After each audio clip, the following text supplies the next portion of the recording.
जब हम राउर परिवार के भला सोचतानी, अच्छा सोचतानी, तो रउओ सबन के तो फर्ज बा कि हमनों के बारे में आप लोग के सोचे के चाहिए ना। रज्जो जी काहे इतना सोचतानी जी? बस 3 के जगह 5।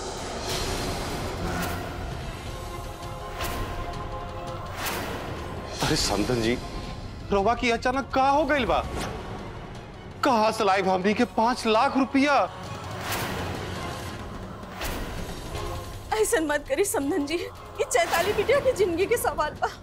रवा एक बार फिर से विचार कर ले। चाची जी देखिए, हम आप लोगों के सामने हाथ जोड़ते हैं।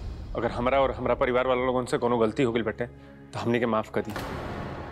देखिए आप लोग जाना था नहीं कि 5 लाख के रकम बहुत बड़ होला और इतना जल्दी देखिए आप लोग चैताली के गहना करी। हम आप लोग उनसे वादा कर दनी कि धीरे धीरे करके रकम रवा लोग उनके दे दे। वो सब हम नहीं जाने।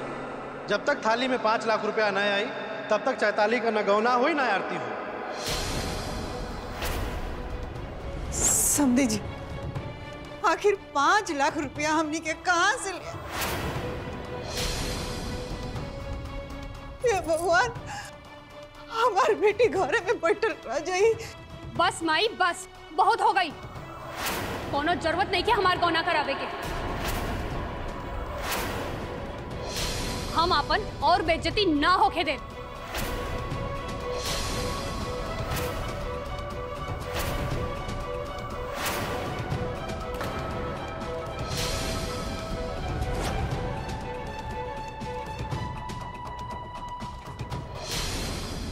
लड़की वाला इतना गुमान में ना रहेला, बल्कि अपने ससुराल वालन के सामने सर झुका के रहेला। समधिन जी तनी अपनी बेटी के तेवर तो देखी। अपना सास ससुर के सामने इतना ऊंचा आवाज में बोल के गई लिया। हमरा के गुस्सा तो बहुत आवता, लेकिन हम इहो बदतमीजी बर्दाश्त करे के तैयार बानी। अगर आप लोग 5 लाख रुपया हमारा हाथ पर धर दी, अब फैसला आप लोग के हाथे में बा।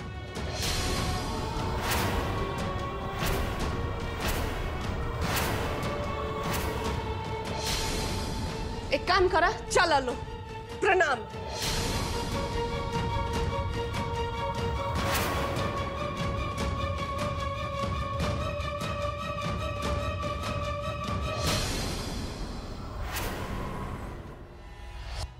अरे भोला बेटा, जैसन तहार नाम भोला बा ना, तू सच में भोला बाड़ा। हम तो बस गौना के रकम बढ़ा देनी, 3 लाख से 5 लाख कर दी। अब तहरा साथे साथे हमरा अपना बेटी कोमल के भी तो भविष्य सोचे के बा। अब बेटा तू तो जानते बाड़ा, जब गौना के रकम 3 लाख रहे तो रज्जो जी कितना नौटंकी कैली, कितना गोल गोल हमन के घुमैली। और ओकरा बाद तू देखला ना हमरा बेटी के बियाह के नाम पर कितना नौटंकी कैली। खैर कोनो बात ना, अब वो लोग के पता चली कि हमहू का चीज बनी। यही से सही मौका देख के हमहू चौका मार देनी, सबके सामने हमहू अपन मांग रख देनी।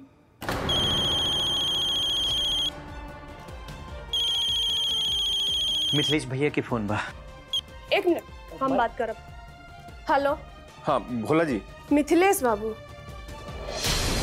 अपना मीठ मीठ बात से हमरा भोला भाला बेटा के झांसे के कोशिश मत करिए। वैसे भी ये घर में आखिरी फैसला हमरे होला। यही से ऐसन वैसन कुछ भी करे से पहले एक बार सोच लिया। चाची जी देखिए, आप हमरा के गलत ले रहल बनी। हम तो बस। अरे बेटा, हम सब समझतानी। वहाँ तहरे घरे हम लेन देन के बात का कहनी, तू झट से हमरा बेटा के लगे फोन मिला देला। और वैसे भी हम गलत का कहनी, शादी ब्याह में लेन देन के बाद सबके घरे होला, सब करेला। हमऊ कह दियनी, हमरो के चाहिए। गौना के 5 लाख हम का मांग लेनी, सबके नजर में हम बुरा बन गईनी। जौनी रकम बाटे 5 लाख रुपया, ये बहुत बड़ा रकम होला चाची। ये कैसे इकट्ठा हुई? अब हमार चाची अनचाहा रकम सुन करके बहुत दुख में बढ़ी। का करियन कुछ बुझाते नहीं के चाची। अरे बेटा, हम ऐसन का मांग लिया नहीं कि तहार चाची इतना दुखी हो गईली। जब तू कोमल के धोखा देके रितु के अपने घरे लेके चल आयल रहला ना, तो हमहू बहुत दुखी रहनी। लेकिन हम तो उस समय कुछ ना कहनी। चाहती तो हम कितना गुस्सा दिखौती रौरी परिवार पर ना, लेकिन हमनी के ना कहनी जा, उल्टा हमनी के रौरा परिवार के सपोर्ट करनी जा।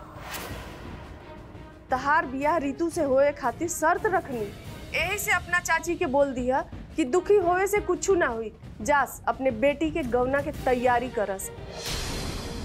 वैसे भी आज सांझी के हमनी के तो जरूर आए तारा घरे, काहे कि तारा पत्नी के आज पहला भोज बा। जा बता द अपने चाची के हमन के आवता नहीं जा सांझ के। चाची जी आपे बताएं जो ना घर में इतना हंगामा हो गई, वो घर में वो बहू रसोई घर में जाकर के खाना कैसे बने, आप समझे कोशिश करी चाची जी। बेटा इ तो तहनी लोग के तय करे के बा कि आज बहू के हाथ के खाना मिली कि ना मिली। हेलो हेलो चाची जी। अब बस सांझ होवे के इंतजार बा।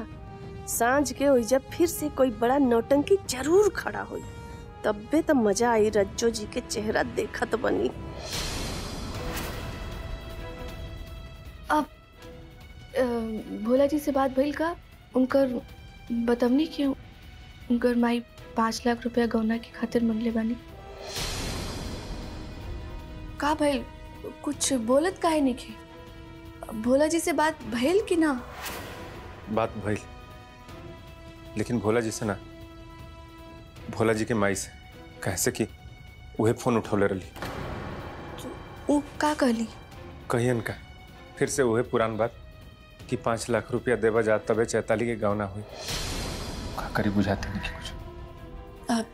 देखिए मिथिलेश जी, भोला जी कितने भी अच्छे इंसान होके, बाकी उनकर माई बाबूजी के विचार ठीक नहीं खिलागत।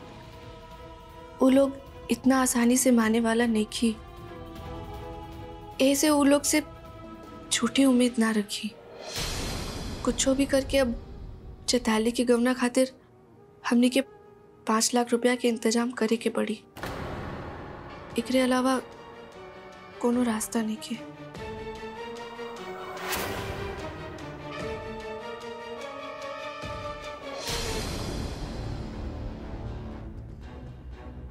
रितु बेटा, आज के दुल्हन तो तू बाड़ू और ये साड़ी तो हम तारा खातिर ले आयल रहनी, तो तू चैताली के काहे पहिरा के ले आयलू?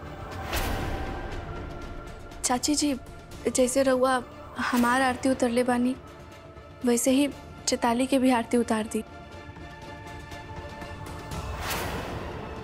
अरे ये तो उठते नहीं खे। इतना भारी थरिया नहीं खे कि रउआ से उठत नहीं खे। उठाई ना। एक बार एक थाली में 5 लाख रुपया आ जाए ना समधिन जी, तो थाली आसानी से उठ जाए। फकीर बात तो 3 लाख के भई रहे। बात तो 3 लाख के भइल रहल, लेकिन बियाह से लेके आज तक जितना रउआ सब हमनी के साथे नौटंकी कैनी, इतना परेशान कैनी, ओकर कुछ तो हर्जाना देवही के पड़ी रउआ।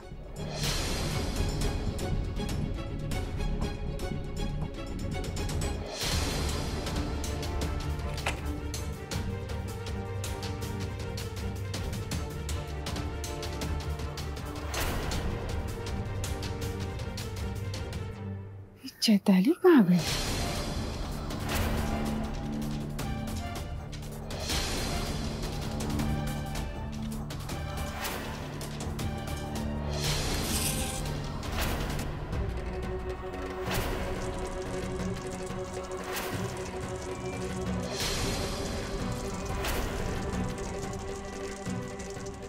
अरे चैताली, ई का दिले? अरे ई तोरा सुहाग के साड़ी हा।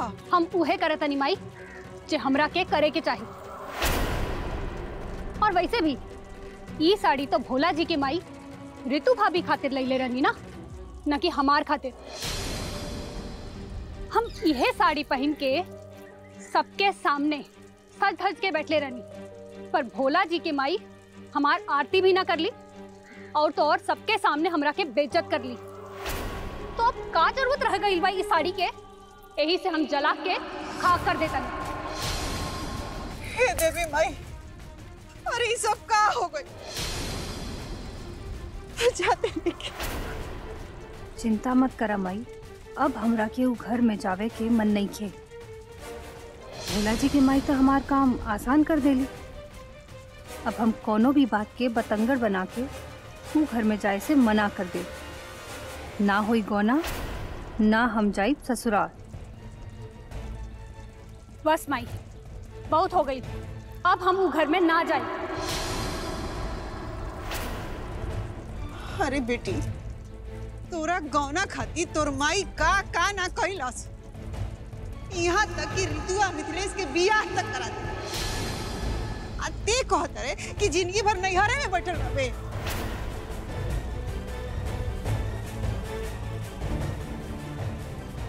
चाची वो पुष्पा भाभी के फोन आयल बा, वो पूछे ताड़ी कि जे शाम के ऋतु भाभी के हांडी छुआई के रस्म बा वो कितना बजे होके के बा। कह दे कि आग लागल चूल्हा छुआई के रस्म ना हो। चूल्हा छुआई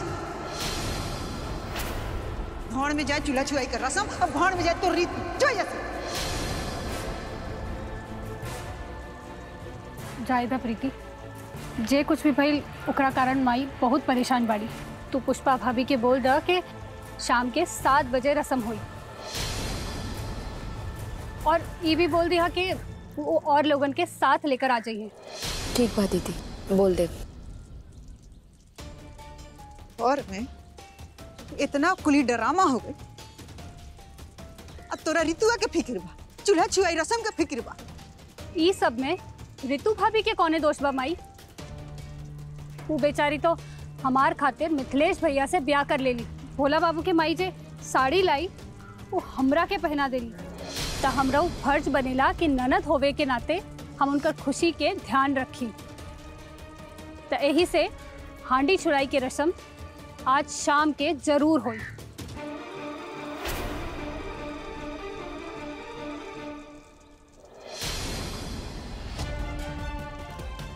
चैतलिया इतना बदल कैसे गई बिया?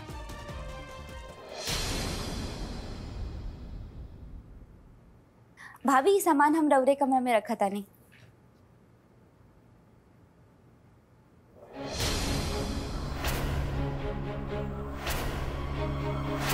या तो तहार शादी नचनिया से हुई या तहार बाप की अर्थी निकली।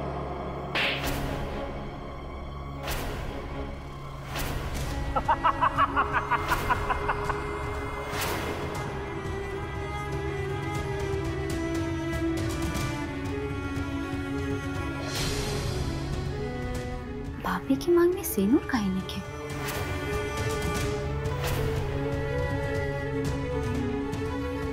भैया नई दुल्हन के मांग सुना ना रहे के चाहिए। इला सिंदूर और भाभी के मांग में लगा दा।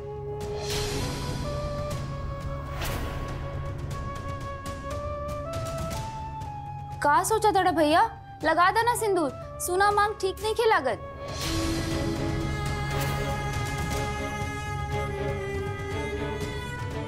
भाभी भैया ना शर्मावत आड़े, एक काम करा रवा खुदे लगा ला।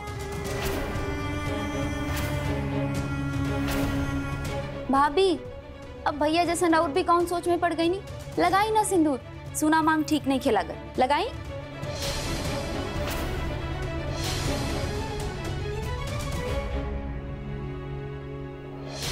प्रीति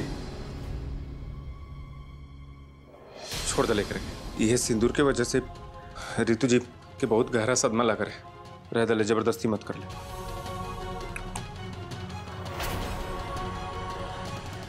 जब तक ऋतु जी के रिश्ता और सिंदूर के साथ सहज ना हो जाली, उनका के मांग भरे के जरूरत नहीं है।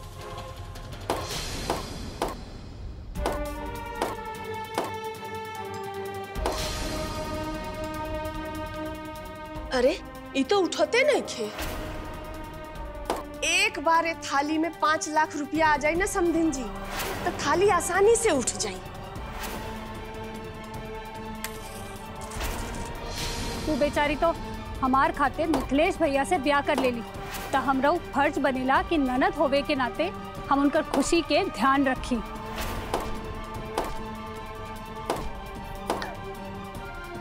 का करता हूँ? पलंग तोड़ देबू का?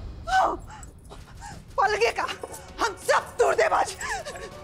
पगला गेल बारू खरज जो, और इतना गुस्सा कल ठीक नहीं खे। तनी अपने आप के संभाला। ना संभाल सके अपने आप के, हम नहीं की संभाल सकते अपने आप के। काहे कि हम एगो बेटी के माई आई, बाप ना। हम समझ सके नीरज जो कि तोहरा दिल पे का बीता था। हमनी के कोनो न कोनो रास्ता निकाल ले। पर चैताली हमरो बेटी बारी, हमरो ओकरा के फिकीर बारत जो। कोनो फिकीर नहीं करे चैताली के। रउआ खाली मिथिलेश और ऋतु के खुशी के चिंता बा, बाकी कान खोल के सुन ली रउआ। हमरा अपनी के खुशी से कोनो मतलब नहीं। अरे हम तो बुझनी के दोनों के बियाह हो जाई, आपस में भले छोटा छोटी करसन, हमरा होसे का बाकी अपनी के बियाह हो गए, हमार बेटी घरे में बैठल रह गई। रितुआ के गृह प्रवेश हो गई, आरती उतार के आज सांझ के वो चूल्हा चूहे का रस्म करी।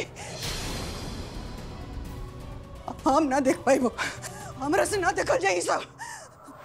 रज्जो, कहीं रीतू बहू के खुशी देख के तोरा जलन तो नहीं के होत?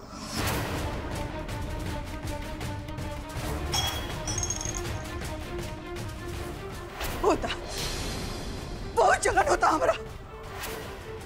हमरा बेटी के खुशी के आगे हमरा केहू के खुशी दिखाई नहीं के दे। आग लग रहा हमरा से भी। कुछ को दे, हम बिगाड़ दे सब कुछ। सब ठीक हो जाएगी।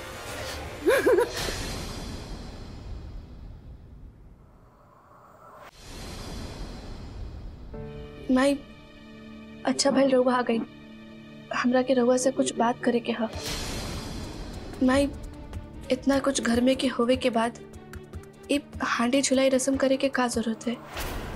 रज्जो चाची के दुख देखला के बाद ये दिखावा करे खातिर हांडी झुलाई के रस्म हमरा के कुछ ठीक नहीं खिलागत। भाभी रहुआ कितना अच्छा बानी जे सबके बारे में सोचे नी।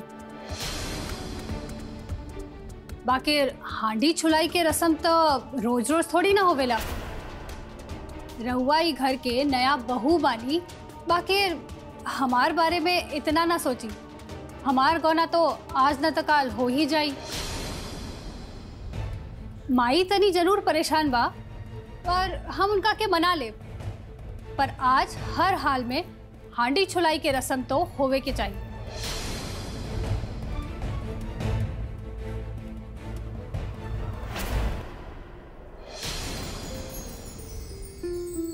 आवा दुल्ही, ससुराल के रसोई में तो हर स्वागत बा।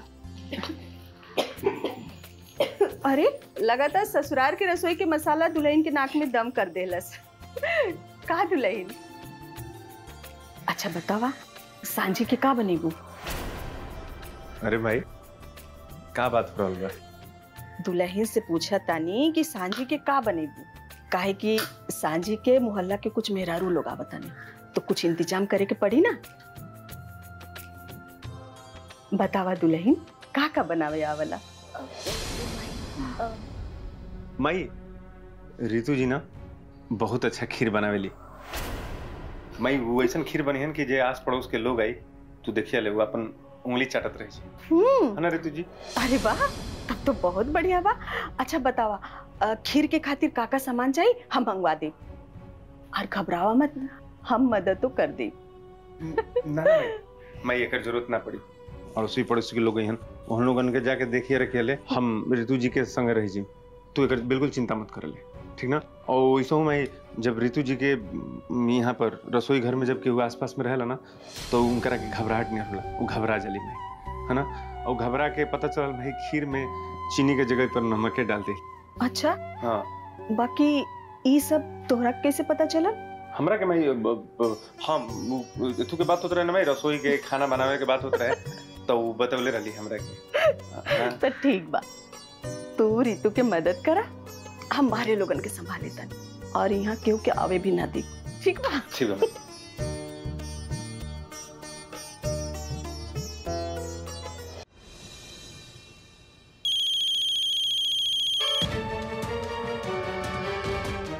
प्रणाम समधिन जी। समधिन जी बताई कि रउआ कुछ नीमन बोले खातिर फोन कइले बानी? अरे समधिन जी, हम तो यह जाने खातिर फोन कैनी है कि आज सांझी के रितु बहू के जौन चूल्हा छुआई के रस्म बा, हमनी के ओमे आई जा कि ना? अरे कैसन बात करतनी समधिन जी, रउआ पतो हो के नैहर है, जब मन करे तब आई या जाई। बाकी जौन कुछ रउआ कहनी है ओकरा बाद कैसन हाड़ी छुआई के रस्म होई जी? अरे समधिन जी, हमरा बात के इतना सदमा लग गल रउरा कि नई बहू के चूल्हा छुआवे के रस्मे ना करब। बस इहे समझ ली कि कोनो हाड़ी छुआए के रस्म उ सब ना हो। बिल्कुल होई हांडी छुआई के रस्म। रहुआ चाहे जितना मर्जी नौटंकी कर ली, पर उसे एक घर की खुशी खत्म ना हुई। ऋतु भाभी के रस्म आज शाम में ही हुई और रहुआ लोग जरूर आई। भले माई से नया बहू के खुशी नहीं खे देखल जात, लेकिन ननद भौजाई के चूल्हा छुआई के रस्म बड़ा जोर शोर से करे के तैयारी करतिया। अब तो सांझी के वहाँ जाही के पड़ी और रसोई में कुछ न कुछ धमाल त होखे के चाहिए।